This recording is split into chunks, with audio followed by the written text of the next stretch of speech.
Salut les gars, 6h15, vous êtes chaud, je le sens bien, vous êtes nombreux à regarder la vidéo, je le sens bien. Allez, on est parti, on bouge tranquille, donc pareil qu'hier, on va s'amuser à retravailler sur chasser la jambe, chercher soit de la coyote, soit le lockdown. Là pour l'instant on est plutôt sur du lockdown, mais c'est vraiment pour qu'on puisse avoir une alternative.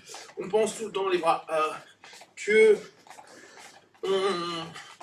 on cherche à avoir un jeu en 0-1 le 3/4 du temps, d'accord? C'est-à-dire, on est peut-être très binaire, mais c'est j'ai un problème. Le 1, le 0 ne marche pas, je passe sur le 1. Le gars va répondre au 1, ça marche plus, je peux peut-être faire mon 0. On n'a pas besoin d'avoir 10 000 techniques. Il suffit d'avoir peu de techniques, mais des techniques qui pour nous fonctionnent. On le voit avec les compétitions, les gros compétiteurs, les mecs font tellement la même chose qu'ils nous sortent des DVD sur le sujet. Donc les gars, dans l'absolu, c'est pas comme s'ils nous inventaient un jeu toutes les 2 semaines. Hein. Et ils sont connus pour certains aspects du jeu. Et c'est ça que nous on doit prendre en compte. Il y a le jujitsu qu'on va faire pour apprendre différents éléments. Il y a l'uta qu'on va exploiter pour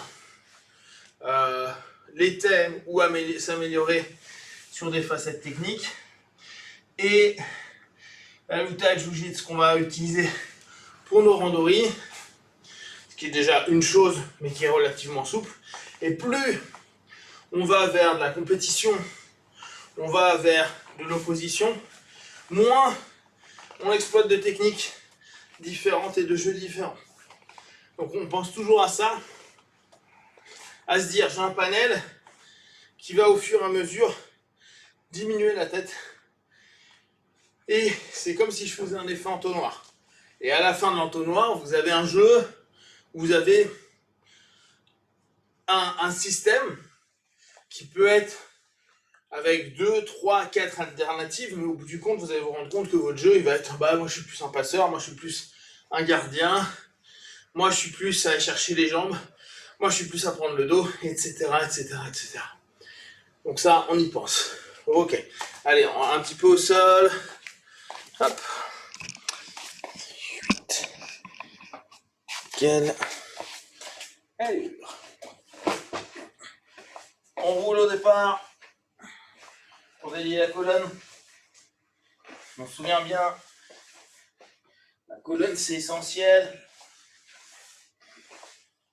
On pense bien, quand on fait des mouvements depuis le dos, de ne pas hésiter à se mettre ce qu'on appelait il y a longtemps en orange, c'est-à-dire ne jamais être complètement tendu dos au sol, mais au contraire se mettre un peu en boule au niveau du dos.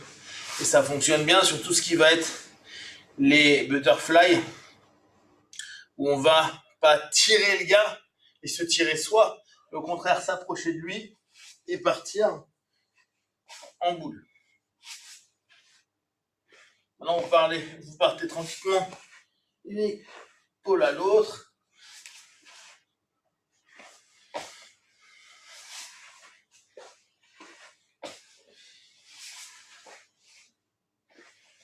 Pensez toujours à bosser vos diagonales. Parce que c'est ce qui va être le plus intéressant pour nous, partir sur ces diagonales. On bosse un petit peu notre hipscape.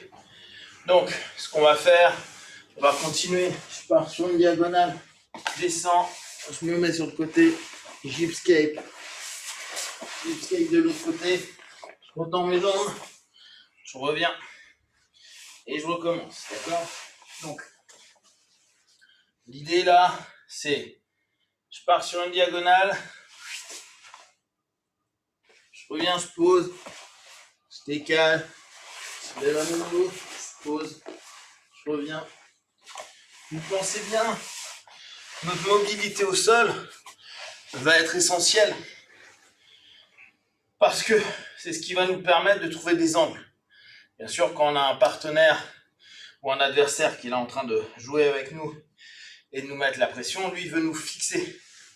Donc, c'est pas sauter dans tous les sens, c'est créer des mouvements pour réussir à rentrer soit nos pieds, soit nos bras, et rentrer donc dans des phases de levier. Hipscape, hipscape, et on revient. Je repars. 1, hipscape, hipscape, je me redresse, on se revient. Je recommence une dernière fois. 1, hipscape, hipscape, je reviens, avancer, avancer. Ok, on délie un petit peu les hanches. Donc, comme d'hab, ouvrez bien vos hanches.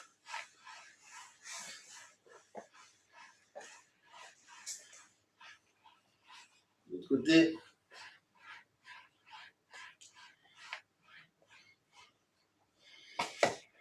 Levez un peu la hanche.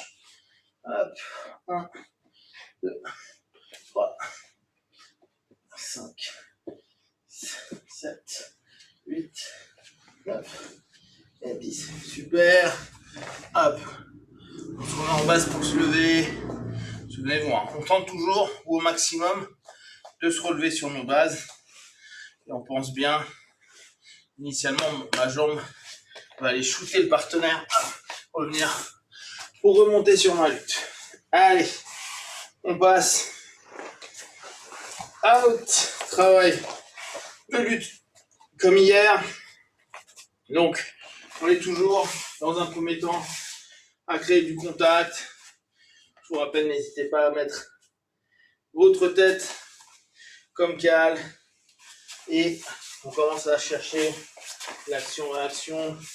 Pour l'instant, le but n'est pas une opposition dure, c'est plutôt se placer vis-à-vis de son partenaire tout en étant disponible sur nos appuis. Vas-y, c'est comme tu veux.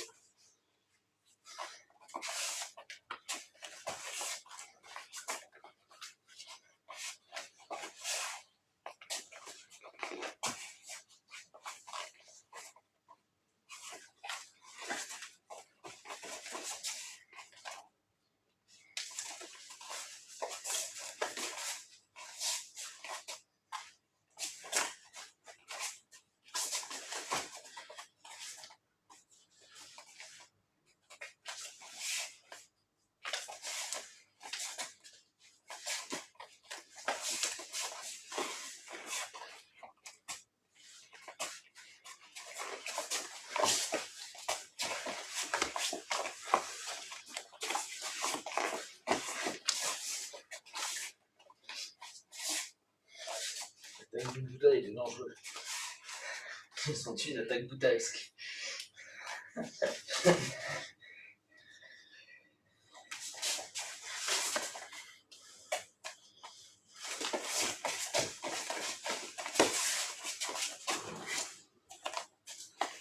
vais voir qu'on fait, c'est qu'on tient les têtes sur. Là, un des points, si vous avez regardé, je suis parti. Non, j'en ai d'abord fait un de ce côté-là. Et je suis parti là pour enlever. Alors, je voulais prendre un Russian tie. On pense, hein, en fonction, faut pas que je parte sur l'arrière. Si je pars sur l'arrière, dans ce cas-là, c'est vraiment pour fuir mon partenaire et je risque de plus être aussi dispo sur mes appuis. On pense, l'idée, c'est pas partir sur l'arrière, hein, c'est partir sur le côté. Et ça, parce que le mec nous met la pression, très souvent, on veut d'abord virer notre tête. Non, même si Fred, là, il est solide sur son grip, c'est plus chiant pour lui que je le casse de cette façon-là, plutôt que pour essayer d'aller récupérer le bras. D'accord? Donc on continue, on joue.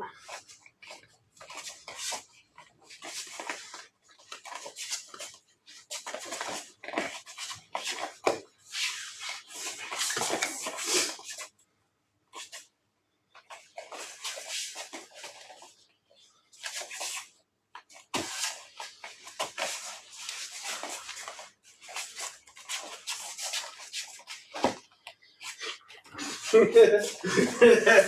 avez senti là le Fred est prêt à sauter, à bondir sur sa proie.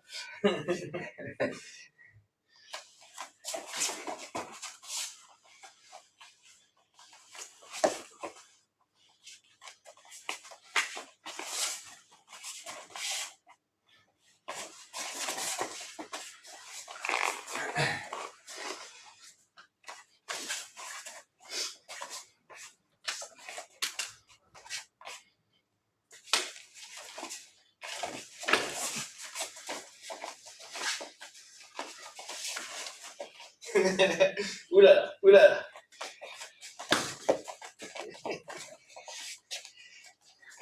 Je sens que ça se réveille, la machine. Le monstre est en place.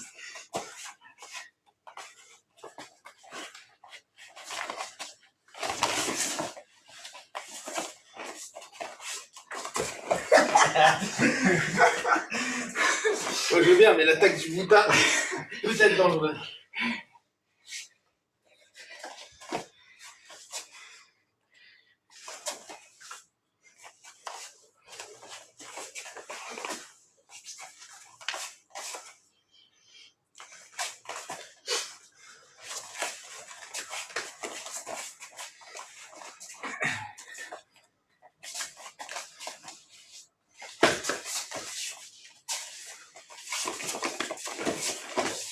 Ah. Coup de la corde à linge, ouais. Classique. Du catch wrestling. Oulala. Les petites pattes s'attaquent. C'est parti de vitesse le week-end. Oui, j'ai vu ça.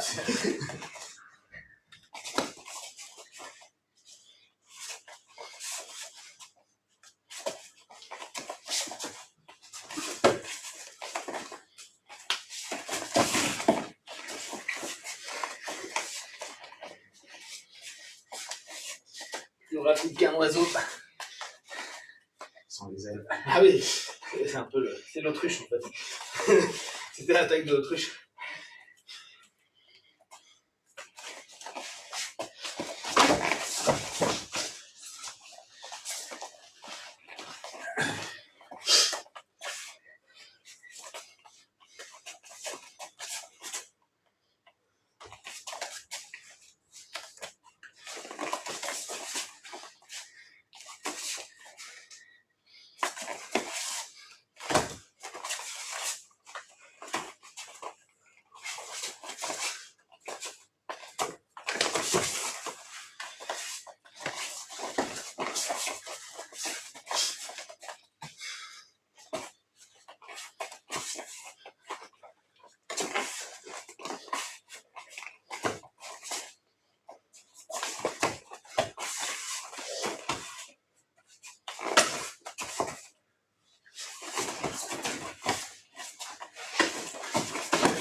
Deux points.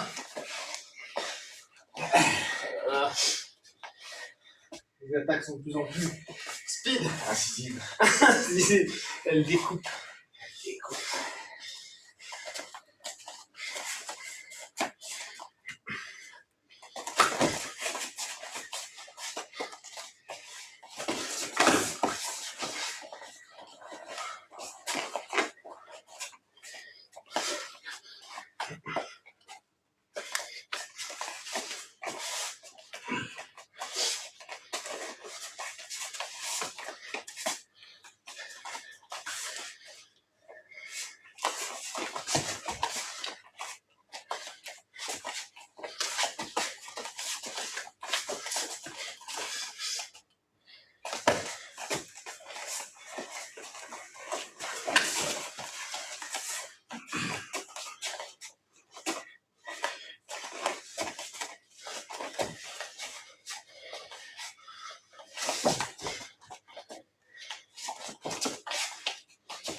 Il y a un accent réaction qui a manqué là.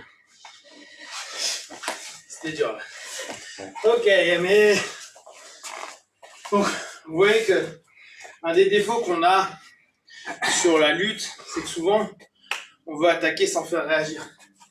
On pense bien, quand on pose nos mains, c'est pas juste pour dire je saisis une personne. C'est un peu le même problème pour fois qu'on est sur les phases jiu-jitsu. C'est pas parce que j'ai un grip que c'est fonctionnel. Nous, on pense en termes fonctionnalité. C'est de se dire, si je pose, c'est que derrière, j'ai une intentionnalité. Quand je vais chercher à l'écraser, là, je sais que logiquement, il n'a pas 10 000 façons de réagir. Il est obligé de remonter. Et c'est sur ça que je dois travailler. Pareil, quand on est sur ce type de cheminement en 2-1, ou juste ça, et que lui, il est obligé de tirer le bras, c'est vraiment pour rentrer. Si le gars, il est posé sur ses appuis, qu'on le pousse, mais qu'en gros, il fait ça, bah, quand on va descendre, en général, vu qu'il n'y a pas de déséquilibre, il va être fixe sur ses appuis. Et on va être mal. Pareil, c'est comme si je pars sur un drag, il n'y a pas de réaction, et je me dis que je pars direct. Je vais être mal, je suis obligé d'aller agresser encore, et encore, et encore, pour qu'à un moment j'ai un mouvement qui ressemble à ça, c'est-à-dire un petit décalage. Donc on pense bien, un des boulots à faire sur notre lutte, et sur notre Tashiwaza plus Jiu-Jitsu, c'est de tenter de chercher des kozushi, de tenter de chercher des mouvements où le partenaire sera en contrainte de réaction. Après, la difficulté qu'on retrouve plus sur du combat debout que sur du sol, c'est l'exploitation de ce déséquilibre-là, parce qu'il est beaucoup plus court qu'au sol. Au sol, les gars, ils vont être obligés de mettre un bras, ils vont être obligés de reculer, ils vont être obligés de plein de choses, sauf qu'on n'est pas sur 2 contacts, on est sur 3 ou 4 contacts. Bon, si on en a un, en général, ça veut dire que même notre action ne sera pas géniale. Par contre, si on commence à en avoir 2, 3, surtout 3, 4, mon partenaire, il va avoir une réaction, mais moi, j'ai 2 ou 3 membres qui sont dispo pour aller travailler, rentrer à l'intérieur, etc. Ce qui fait que le kozushi qu'on crée sur du debout est hyper bref comparé à celui qu'on a en jiu-jitsu, en luta, en grappling. Et on doit constamment aller dans cette recherche de lui faire mettre un bras, de le faire partir en arrière et de l'exploiter, d'accord? Et debout, bah, y a le timing qui joue énormément. Et autant dire qu'au niveau de timing, on peut vraiment progresser. Voilà. Alors, on reprend notre... et je vais tenter de remettre un peu plus par là. Ça devrait le faire. Nickel. Faut que je fasse tomber la cam. Je sais pas pourquoi, mais je la sens pas. Ouais, nickel. Hop, je grandis ça histoire qu'on se voit un peu. Ok. Donc, on reprend notre petit jeu sympathique. Je tourne ton autre jambe. Pour tourner la cam. Ok. Donc, on se souvient, soit on est flat, d'accord? Et dans ce cas-là, flat, intérieur, je vais commencer à rentrer et je repasse, hop, je lève mon partenaire. Soit on n'est pas flat, on a plus une garde classique, voire même je suis là, hein. D'accord? Je décale mes hanches et je vais aller chercher pareil. Je vais tenter d'aller grappiller à l'intérieur. Comme on a pu le voir avant-hier, ça peut être très casse-pied pour lui, hein, à ce niveau-là.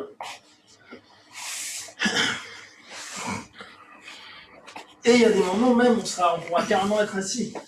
Là, je peux commencer à travailler. Je suis à l'intérieur et je vais aller rechercher au fur et à mesure. Donc, notre façon d'aller chercher le lockdown, il dépend vraiment de nous. L'idée, c'est de trouver celui qui nous intéresse. Parfois, l'erreur qu'on est en train de penser, c'est se dire il faut que mon lockdown il soit ultra puissant pour lui faire mal au mollet. Bon, ça marchait en 1623. Hein. Maintenant, soyons sincères, il se peut qu'il y ait des gens qui tapent, mais c'est quand même absolument pas l'idée du lockdown. Le lockdown, c'est pas une soumission. Si ça fait mal au gars, c'est, j'allais dire, conjoncturel, mais c'est pas du tout lié à autre chose. D'accord? Là, faut pas que Fred il se dise, ah, j'ai mal au mollet. Il doit surtout se dire, ah mince, ça bougera peut-être beaucoup moins ma jambe. C'est ça qui m'intéresse. Plus vous êtes en mode, ah, vaillant sur le lockdown en mode vénère, plus le gars il va être hyper attentif et il va facilement repartir sur l'arrière. Si je suis là et que ça se sent pas trop, on se sent pas en danger. Là, tout de suite, tu te sens en grand danger.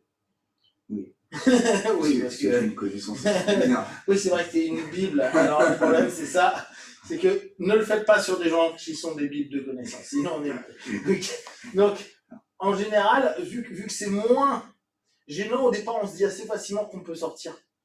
Quand d'un coup, on met de la pression de fou, la personne, elle se dit, oh merde. Mais là, il se dit, bon, ça va. Il suffit que je décale mon pied un peu sur le côté, tu vois, comme ça. Genre, il part de ce côté-là, voilà. Et pour lui, il sera tranquille. Sauf que, en fait, c'est plus compliqué que prévu. Au moment où il va vouloir faire ça, c'est là où moi, je vais travailler. Et là, c'est moins chouette pour lui. Pareil, mon idée de le lever, mon idée n'est pas d'aller lui faire mal au genou ou autre, qu'il n'y a pas pour l'instant. D'accord? Et après, on pense à ça. Hop. Alors là, ça peut être le moment un peu touchy pour le partenaire. Parce que là, le maintien, il va pas rigoler avec sa jambe. Ce qui est cool, c'est que là, tu es sûr qu'il va jamais sortir comme une balle. D'accord? C'est sûr. Hop, dessus. Et là, fais gaffe au partenaire.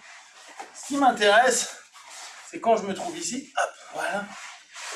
Je suis quand même, comme on le disait lundi, sur une posture qui est quand même très intéressante en termes de contrôle. Mon idée est de me retrouver au-dessus de son genou, sinon ça va être plus difficile pour moi. Je peux tendre ou ne pas tendre, là c'est pas vraiment le problème, c'est surtout à ce niveau-là, vous pouvez constater que lui s'il veut tendre sa jambe, il peut pas. Donc à partir de là, la difficulté qu'il va avoir, ça va être pour commencer à sortir. Qu'est-ce qu'on cherche le 3/4 du temps quand on est plat dos? C'est faire des hipscapes, c'est reprendre de la distance. Sauf que sur cette dynamique-là, Fred, dès qu'il va vouloir prendre de la distance, bah, sa jambe est prise. Voire même, à ce moment-là, il pourrait se mettre en danger avec un triangle de tête, etc. etc. Donc, triangle de bras en l'occurrence. Donc là, moi, j'ai un gros avantage. D'accord? Le premier qu'on va se rappeler, c'est juste prendre ici et aller assouplir notre partenaire. D'accord? En général, ils n'aiment pas trop. C'est un nom, je le connaissais, mais vu que je les oublie aussi vite, les noms de chez Eli Bravo. Donc c'est quelque chose qui est assez facile, surtout si vous êtes habitué à faire des passages du type over-under. Et là, je vais arriver plus bas, voilà. Je fais l'étirement du matin. Ok? Donc là, ce qu'on va faire simplement, c'est sweeper intérieur pour ramener le partenaire et revenir avec un contrôle au niveau de la jambe. D'accord? On est là. Je suis ici, je passe intérieur, je pousse, je cale. D'accord? Mon idée va être de me retrouver dans cette posture-là. Ok? Là, j'ai enlevé mon lockdown parce que je pourrais avoir mal au genou. Mais mon idée, ça va être de retourner là-dessus. D'accord? En gros, je lâche pas mon lockdown. Il va le faire sur moi.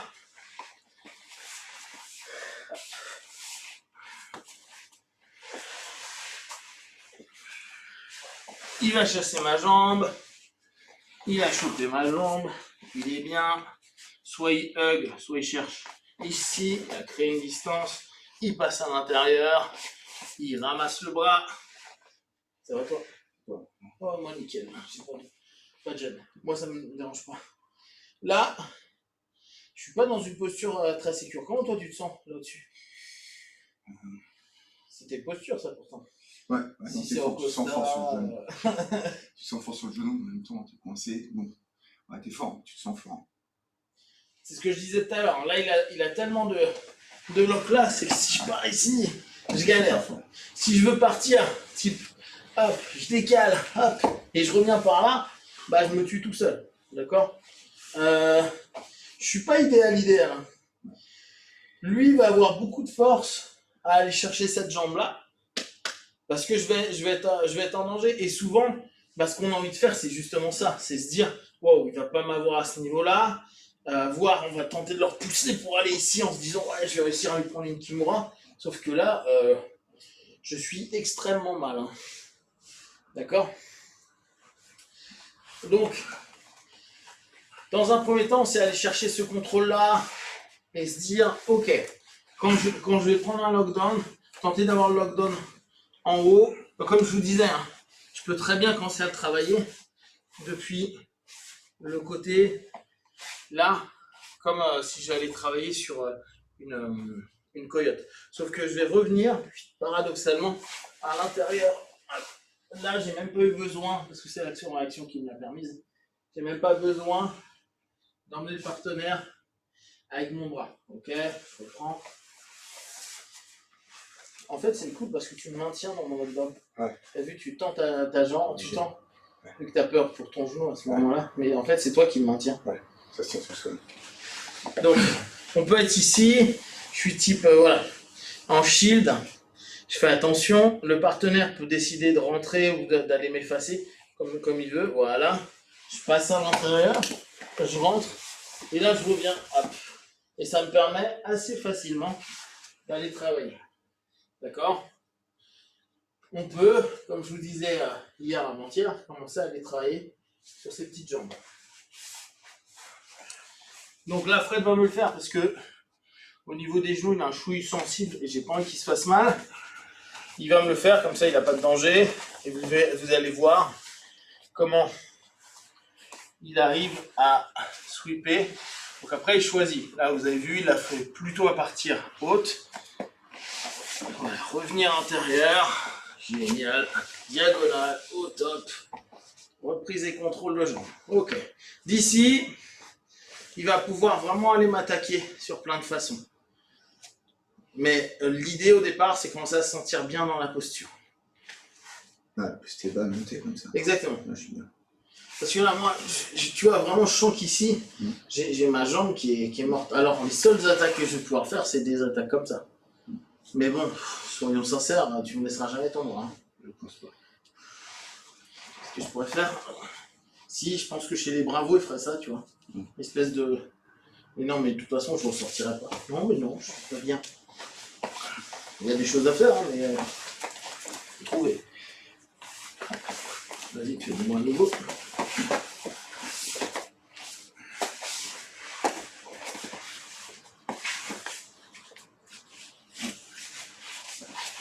Ouais.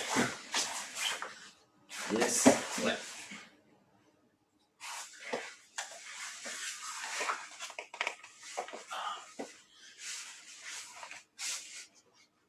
C'est dur.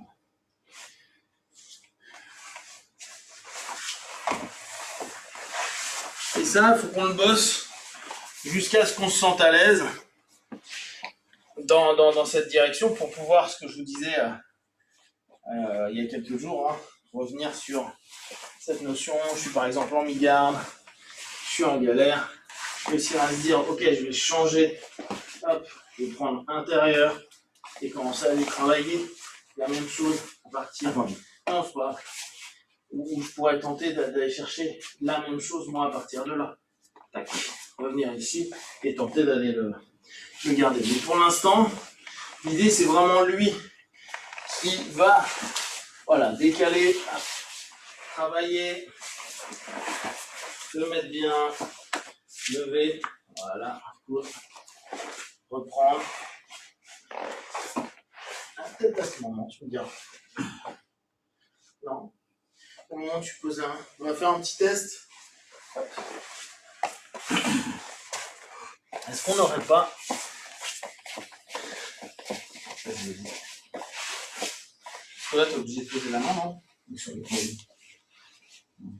Tac. Tac.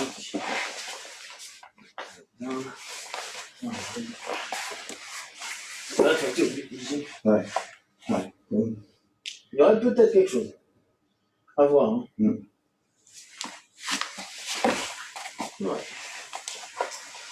Voilà pour le petit cours technique du matin.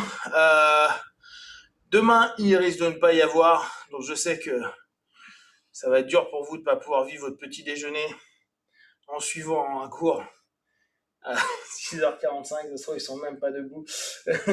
Et si je trouve un partenaire qui est motivé, je viendrai pareil faire comme avec Fred, un petit training comme ça d'une demi-heure pour vous montrer un peu techniquement. Je reviens sur ce qu'on a fait donc aujourd'hui.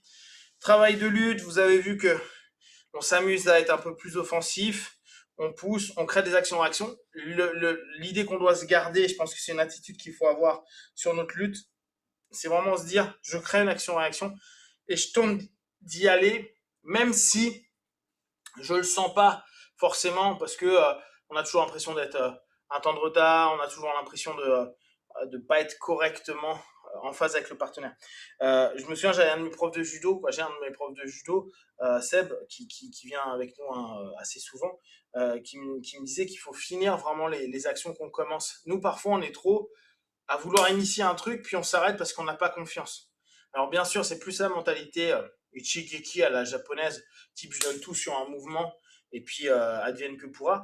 Mais mine de rien, ça a du sens, même en lutte.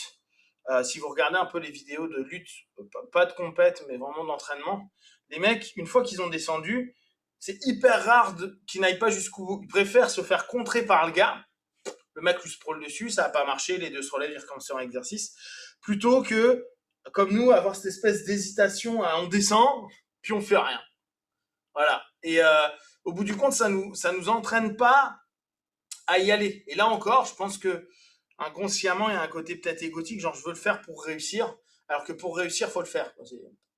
Et là encore, Tori, ok, on a celui qui attaque va faire le mieux possible, et le hooké, il est pas là pour lui éclater sa tête avec la hanche, il peut juste le bloquer cool. Et au contraire, elle va peut-être parfois lui laisser trouver qu'il y a vraiment eu un bon déséquilibre, se laisser aller et même l'accompagner, ce qui fait quoi, qui crée de la confiance. Et ça, c'est hyper important. On a trop joué sur une luta, un jujitsu qui était en pure opposition, à dire à longueur de temps. En gros, il faut y arriver. Il faut que je te soumette, il faut que je te fasse tomber, il faut que je te passe la garde, blablabla. Et c'est con parce que on a toute une génération de gars qui n'ont pas confiance dans leur jeu, ou pas assez. D'ailleurs, quand vous allez les écouter, ils sont peut-être marrons, noirs, voire même plusieurs grands, et ils sont là en train de dire ouais, mais bon, là-dessus, je suis pas très bon. Ben oui, mais parce que personne t'a laissé bosser, où tu puisses te sentir à un moment donné en phase de succès. Et comme c'est un jeu que tu as tenté de faire et que tu galérais à l'académie, parfois en compète, tu n'arrives pas à le passer, bah tu te dis mon jeu est pas bon. Alors que si tu avais pris de la confiance à l'académie, bah vu que tu as confiance, tu vas oser y aller dans ton jeu en compète, et vu que tu n'es pas dans le doute, bah tu as plus de chances de le faire passer. Et ça, c'est une des grosses erreurs qu'on a la plupart du temps dans nos trainings, un peu à la con, genre je vais pas le laisser passer. Mais non, faut que le hooké, il aide le tori. Faut que à chaque fois, on soit dans une notion de réussite. Ça veut pas dire qu'il n'y a pas de correction, ça veut pas dire qu'il n'y a pas de remise en question. Mais c'est, j'accompagne mon partenaire pour qu'il réussisse, parce qu'il va m'accompagner moi pour que j'ai ma propre réussite. Voilà, je pourrais vous en parler pendant des heures, mais c'est pas le but parce que vous êtes en train de faire votre petit déjeuner et que vous verrez ça demain soir, peut-être en replay. Voilà, je vous dis à très vite. Au chou.